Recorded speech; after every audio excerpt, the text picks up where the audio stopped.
आज हम LCM लघुत्तम समापवर्तक, HCF महत्तम समापवर्तक में क्या अंतर होता है वो देखेंगे। उसे एलसीएम को इंग्लिश में लीस्ट कॉमन फैक्टर कहते हैं, एचसीएफ महत्तम समापवर्तक को इंग्लिश में हाईएस्ट कॉमन फैक्टर कहते हैं। लीस्ट मतलब सबसे कम, ओके,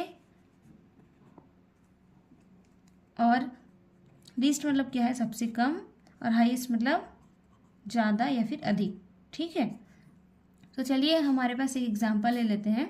12, 15, 18 का हमें लघुत्तम समापवर्तक निकालना है और सेम इसी का हमें महत्तम समापवर्तक भी निकालना है। तो दोनों में देखिए अंतर क्या होता है। जब भी आपको कोई नंबर्स का आपको लघुत्तम समापवर्तक निकालना है तो हम उन सारे नंबर्स को एक ही स्ट्रक्चर में लिखते हैं, लेकिन जब आपको उसका महत्तम समापवर्तक निकालना है तो हम तीनों नंबर्स जो हैं उसका अलग अलग क्या करते हैं, गुणनखंड निकालते हैं। लघुत्तम समापवर्तक को कभी कभी लसा भी बोलते हैं, महत्तम समापवर्तक को शॉर्ट में मसा बोल देते हैं। तो लसा के लिए हम क्या करेंगे, तीन नंबर्स का एक ही में गुणनखंड, और महत्तम समापवर्तक के लिए अलग अलग गुणनखंड करेंगे। तो चलिए यहाँ पे देखते हैं। जैसे सबसे पहले मैं महत्तम समापवर्तक बताती हूँ। ये 12 है, तो हम क्या करते हैं, गुणनखंड में किसका गुणनखंड होता है, प्राइम नंबर्स का, अभाज्य संख्या का। ठीक है, अभाज्य गुणनखंड होता है। तो अभाज्य में सबसे पहले क्या आता है, 2, तो ये 2 से जाएगा, बिल्कुल जाएगा। 2 से कितने बार में, 6 बार में। क्लियर। फिर ये 2 से कितने बार में जाएगा, ये 2 तिया 6। अब ये 3 भी क्या है, आपका अभाज्य है, तो 3 से कितने बार में, 1 बार में। उसी प्रकार देखिए, ये 2 से तो जाएगा नहीं, 3 से जाएगा, 3 से 5 बार में, और 5 से 1 बार में।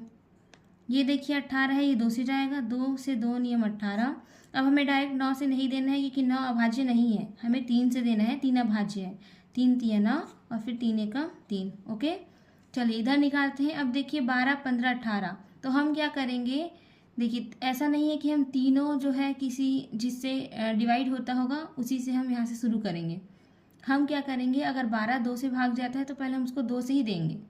ऐसे नहीं कि 15 तो 2 से भाग नहीं जाएगा तो हम 3 से डायरेक्ट कर देंगे, ऐसा नहीं करना है। ठीक है, तो देखिए कैसे करेंगे। 2 से 2 छक्का 12, 15 नहीं जाएगा तो हमको एज इट इज उसको लिख देना है, कुछ नहीं करना है।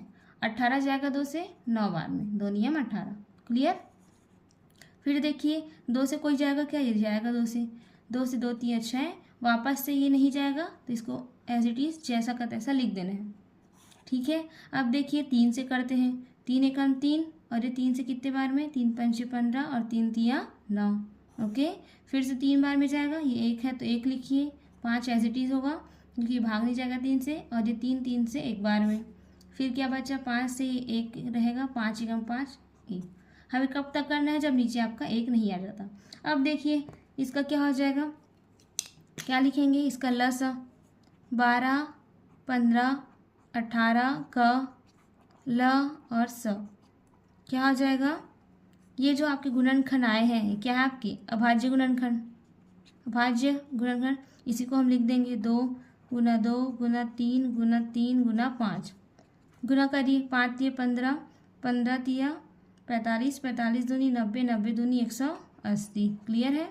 फिर से देखिए 2 दूनी 4, 4 तिया 12, 12 तिया कितना होता है 36, और 36 पंजे 180। ठीक है, ओके। इधर देखिए हम इसमें क्या करेंगे, इसका गुणन नहीं करेंगे, हम क्या करेंगे, म से निकालने के लिए तीनों में जो जो संख्या गुणनखंड कॉमन है उसको निकालेंगे। जैसे इसमें देखिए 2 है, इसमें 2 है क्या, 2 है क्या, नहीं है, तो 2 नहीं लेंगे। वापस देखिए इसमें 3 है, इसमें भी 3 है, इसमें भी 3 है, तो ये 3 3 3, तो इसका म सा क्या हो जाएगा, 12, 15, 18 का म स बराबर जो कॉमन है उसी को लिखेंगे। तो कॉमन क्या आया, 3, तो ये 3 ये है आंसर। तो इस तरीके से इसको बनाते हैं।